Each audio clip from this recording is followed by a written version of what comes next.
This video is brought to you by NordVPN, an extremely reliable, privacy-friendly, fast VPN service that helps keep your data, browsing, and general computing safer, more private, and intrusion-free. For those new, a VPN allows you to securely connect to another network with an encrypted tunnel, meaning nobody can see your network traffic except you and the network you're connected to.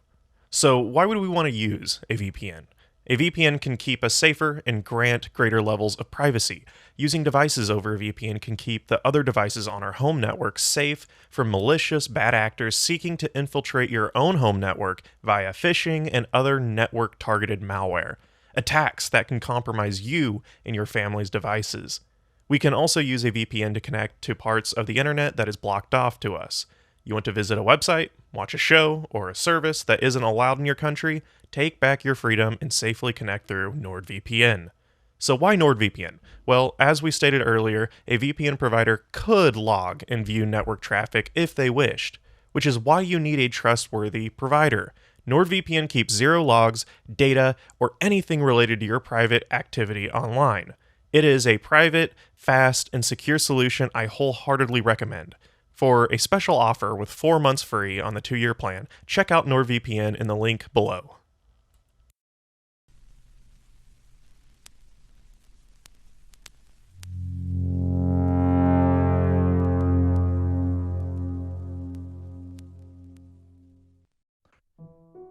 What is the state, and how might we understand government, power, and how it intertwines with ourselves?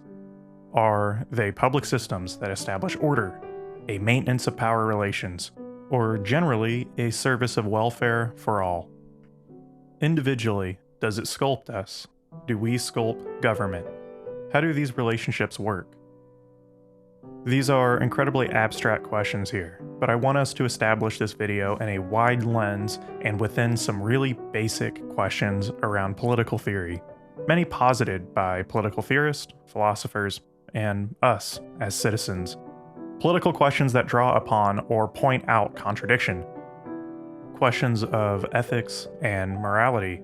But there's a common missed logic here that may not allow us to ask specific questions Giorgio Agamben is interested in.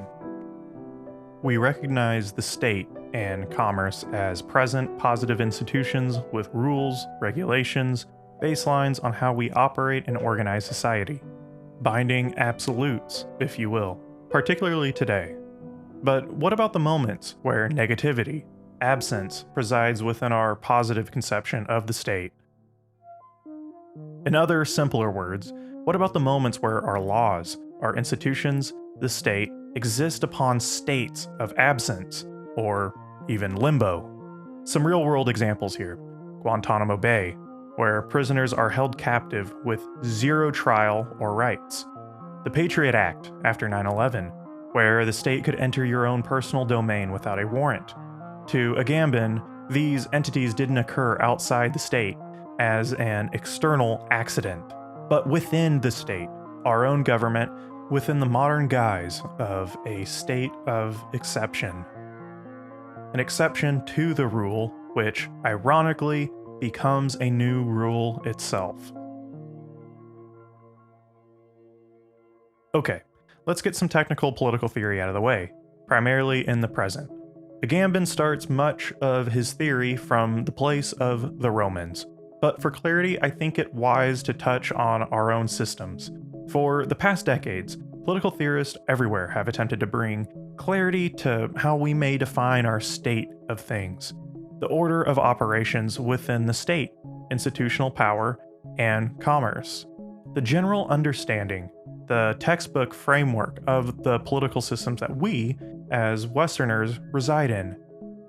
The leading theory, and I think it wise to reiterate this is indeed a theory, is seen as liberal democracy, a system of representation, and within the vein of Enlightenment, liberal political ideals.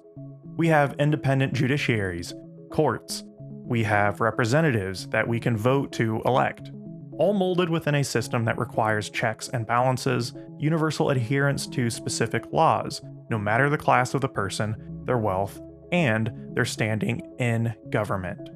In contrast to liberal democracy, we have seen other governing forms such as fascism, formal dictatorships, or differing systems that may have been working towards socialism.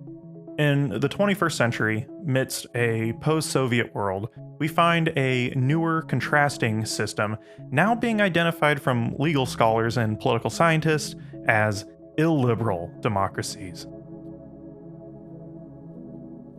It sounds very ironic in name, but in a contemporary context, illiberal democracy is a system where the governing relation between formal power exists within the form of traditional dictatorships, but now within the framework of democratic procedures and constitutions. Dictatorships built upon a democracy. Some examples of this today would be Russia, Turkey, Hungary, and even Israel. For example, Russia actually has a constitution, and it's quite robust. Actually, with its inception in 1993, Russia's constitution is arguably more progressive than many traditional liberal democratic states. Yet, for Russia, there's little adherence to a formal set of rules. Under the umbrella of illiberal democracy, the democracy is merely a see-through veneer, particularly when states of crisis or potential challenges occur. But even outside authoritarian or autocratic tendencies, Agamben notices a relationship and contradictory dynamic that has lasted since the Romans. We will touch on that in a bit. Now, to all here, I want to ask a question. In the West, describing our states as liberal democracies, with checks and balances, with universal adherence to law, does anybody here actually believe this? Does anyone believe that there is a universal set of guidelines? I am going to assume most here will say no. But not just this audience. It seems increasingly that in today's world, even outside critical corners of academia or the internet, the answer is still no. Yet, some may say it's complicated. Some may say that, yeah, our systems are best described as a type of liberal democratic system. Things outside of democratic processes are exceptions, not the rule. To Agamben, well, he has a different view of all of this, something that uproots a traditional understanding of state power and the original differences between varying systems and forms of government. Writing this in 2024 certainly carries a type of weight and precedent that wasn't as present as 2005 when something like State of Exception was published. And as a personal anecdote, I'm fairly partial to Agamben, and much of his work has played a big role in my personal understanding of things like political theory, state power, and our current 21st century life. Also, even personal reflections of my time as a political science student during my undergrad. For that, I am particularly excited for this one, so let's get into it.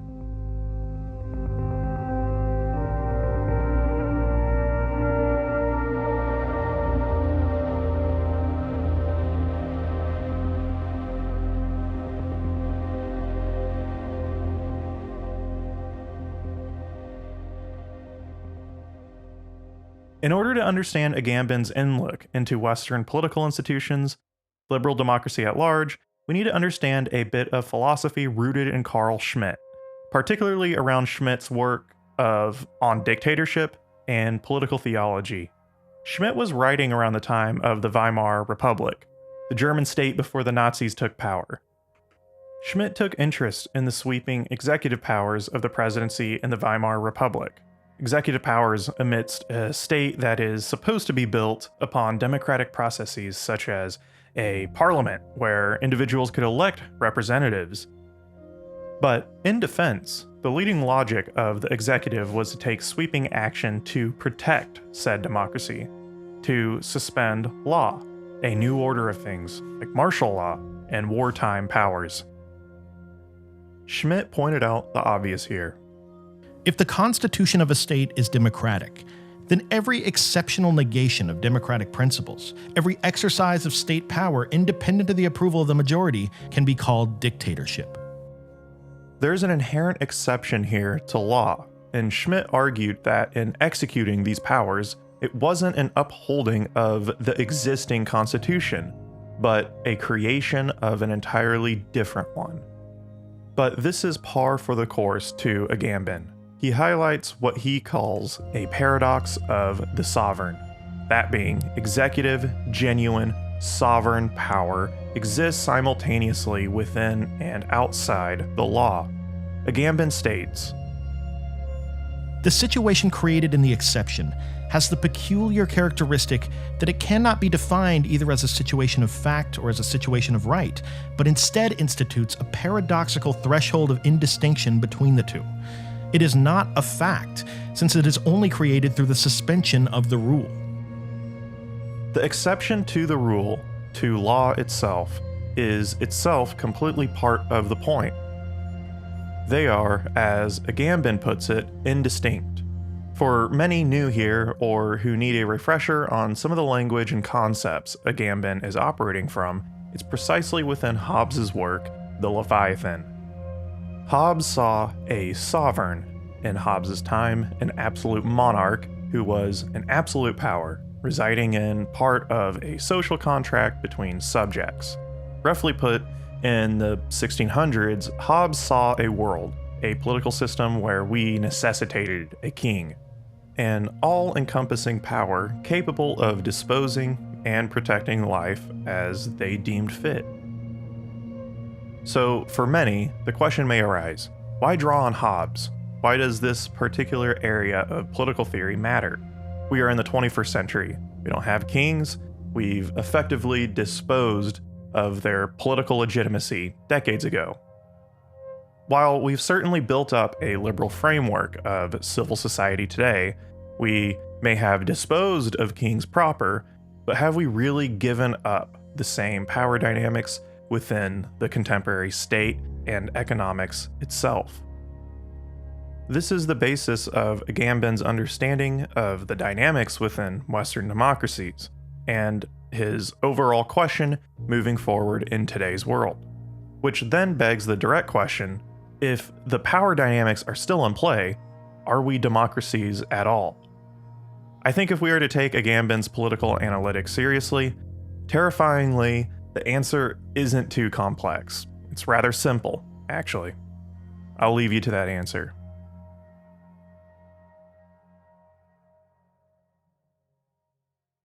We've talked a lot about liberal and illiberal democracies in a contemporary context, but Agamben's approach has some pretty universal elements in how states inherently operate and how these power dynamics play out. We can speak of an abstract analytic of how the state operates, but what are the odd ways this manifests? This is where the darker implications of Agamben's work lay. One of Agamben's largest examples is the concept of Homo Sacer, having its origins in Roman text roughly translating to the sacred man or accursed man. Agamben's concept of Homo Sacer is someone who is excluded from the law, the rights one is granted in civil society, but are still subject to the power of the state at large. Right in the beginning of the video, we cited Guantanamo Bay. For those unaware, Guantanamo Bay is a top-secret US military prison in Cuba, a place where people can be detained indefinitely, without any trial, without any tangible legal protection. At the height of the War on Terror, during George Bush Jr.'s presidency, there was over 700 prisoners, and the conditions were terrible. An IMAP report showed that the US military and intelligence within Guantanamo Bay, quote, designed and participated in cruel, inhumane, and degrading treatment and torture of detainees. Medical professionals were told to not give aid to detainees. They were subject to torture, methods such as force feeding, starvation, beatings, sexual abuse, and sleep deprivation. And if these conditions and treatment of individuals alone isn't enough to warrant pause, here's an extra disturbing element. A report from the National Journal suggested that nearly 60% of all detainees had not committed a single hostile act against the United States, And another Seton Hall study found that 8% of all detainees were actually classified as Al-Qaeda. Agamben calls this brutal, bare existence, bare life, where people are stripped of all their political and social attributes, their personalities, their desires, their wishes, down to their most basic biological existence. But as we hinted at before with Schmidt in the idea of having dual constitutions in modern states, Agamben argues that modern political systems produce bare life by creating states of exceptions. Exceptions brought upon by the War on Terror and 9/11. But the ultimate point is that this state of exception, of granted executive power, isn't an anomaly. It's not really an exception. Agamben states, In this sense, modern totalitarianism can be defined as the establishment, by means of the state of exception, of a legal civil war that allows for the physical elimination not only of political adversaries, but of entire categories of citizens who for some reason cannot be integrated into the political system. The state of exception is not a special kind of law, like the law of war. Rather, it's a suspension of the juridical order itself and opens up a space in which application and normativity become indistinguishable. Let's touch on that last section. The application and normativity become indistinguishable. That might be a bit confusing for some if you don't quite get the context. Agamben is critiquing Kant's ethics, but primarily on how modern ethics, or in this case, law, can be applied universally, categorically, separate and isolated. Something totally alien from its legal or moral application. Agamben argues application is the key. Laws develop through their application and enforcement. They aren't merely categories separate from how they are applied. This is exactly why, in State of Exception, within the chapter Force of Law, Agamben marks out law. Force of law, it's not about the rule. It's not about the law itself. It's about a sovereign interpretation and execution, the overarching force therein. Digital surveillance is the perfect example of this. From infamous bills such as the Patriot Act, meant to curtail terrorism and allow state agencies to intercept communications. All things considered, the intent, the norm here is the bill, is to ultimately curtail the ability for groups to launch terrorist attacks in the US. But the application? Well, it's the very things Edward Snowden blew the whistle on. Things like NSA agents spying on their ex-spouses and conducting warrantless surveillance of individuals not suspected of any crimes. We also see this with people seeking asylum and within legal refugee status. Despite international laws and conventions protecting the right of refugees, countries, or more specifically, a sovereign who doesn't include refugees into their political ambitions, will essentially create an execution of law that negates legal protection altogether. Brutal conditions and treatment, such that a 2015 meta-analysis study suggested that 44% of refugees, asylees, and asylum seekers now living in the United States experienced torture. As people brought up in Western society, we often think of law as a binding set of rules and regulation that contains an application separate from the rule. This is how it's almost always universally expressed through language and how we express law's function from an institutional perspective. We are seeing a common theme here, right? Homo Sacer and the continual use of executive state of exception is the rule. So what are the ultimate real-lived implications here? If civil society is embedded in merely a veneer of liberal democracy, or this is truly what liberal democracy entails, what's the core basis of civil society and modernity? Well, Agamben has a bold descriptor of it, that being civil society works on the logic, the very basis of the concentration camp.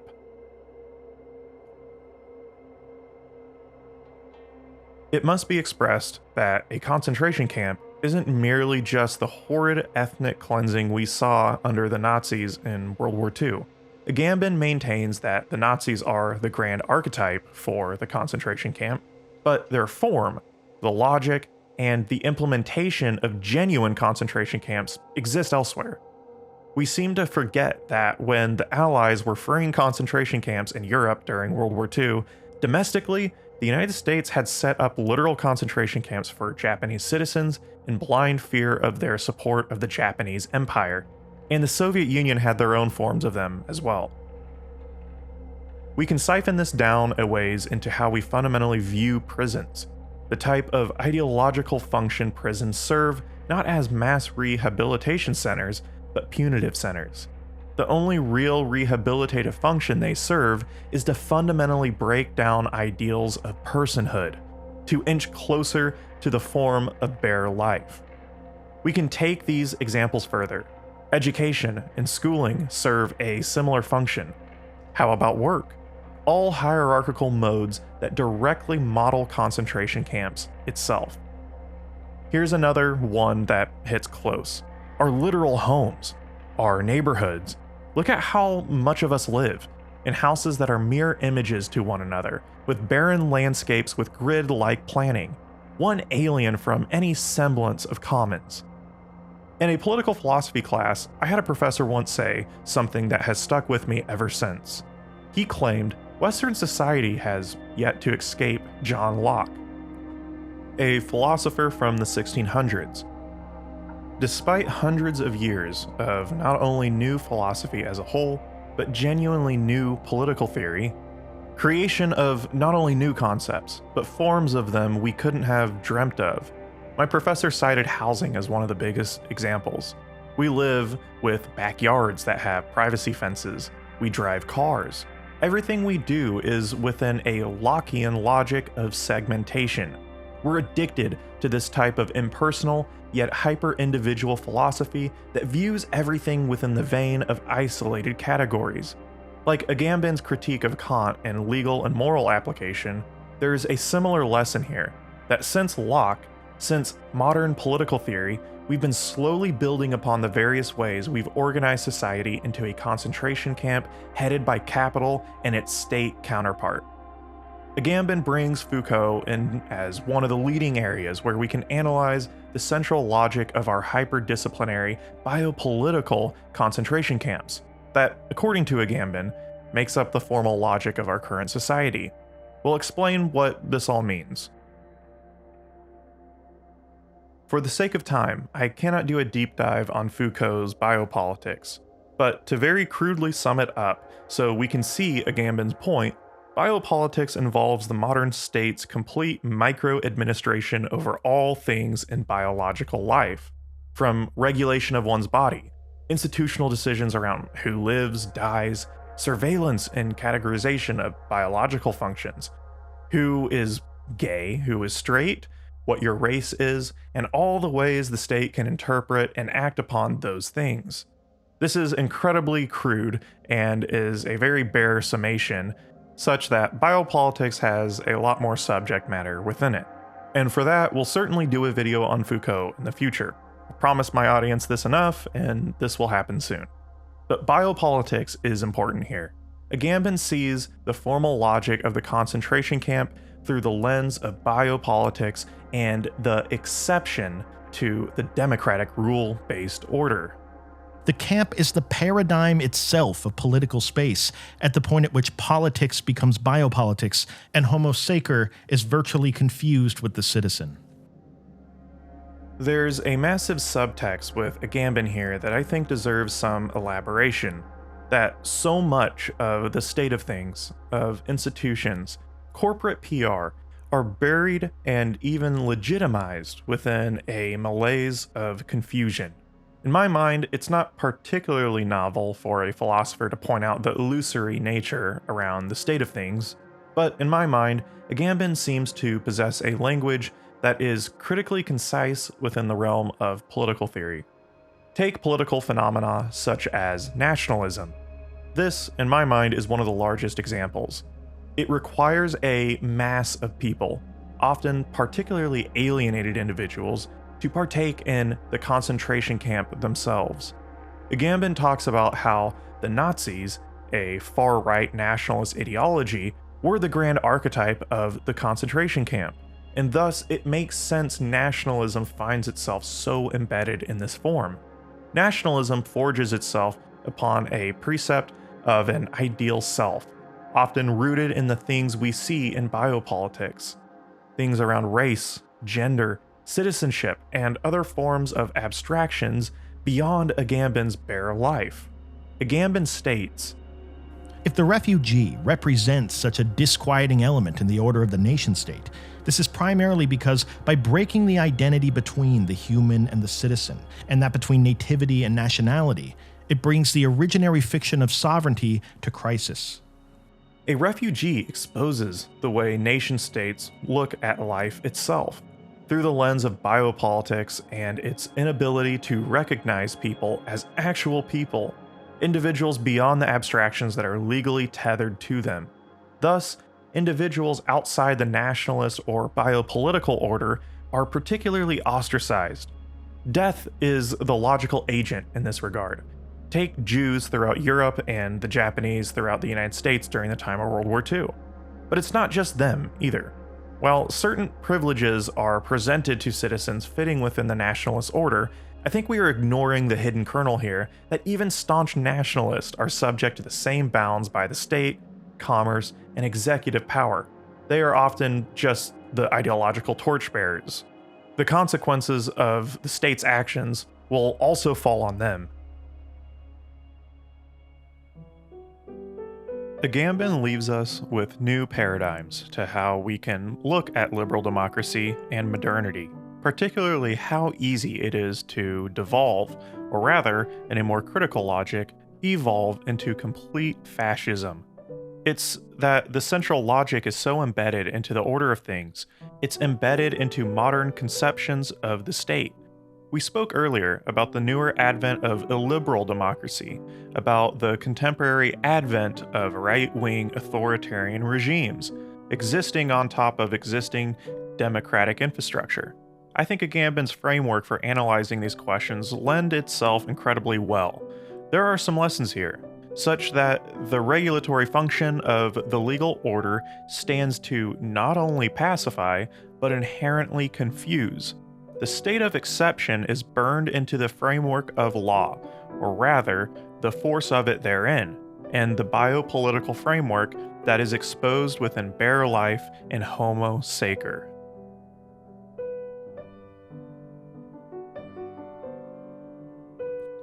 Thank you all for watching and making it to the end.